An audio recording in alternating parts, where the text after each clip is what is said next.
భారతదేశాన్ని సర్వసత్తగా సార్వభౌమ సామ్యవాద లౌకిక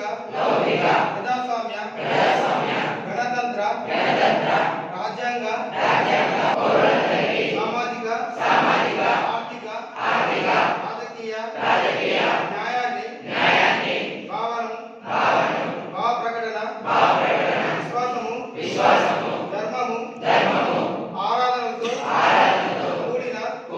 స్వేచ్ఛ స్వతంత్రాలను అవకాశంలోను సమానత్వాన్ని చేకూర్చుటకు అందరిలో వ్యక్తి గౌరవాన్ని దేశ సమగ్రతను తప్పగా తీసుకొచ్చి సౌభృత్వాన్ని పెంపొందించడానికి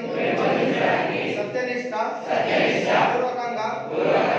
తీర్మానించుకొని రాజ్యాంగ పరిషత్తులో 1949 26వ తేదీన ఆమోదించబడిన చట్టబద్ధం చేసుకొని మాకు మేము సమర్పించుకుంటున్నాము.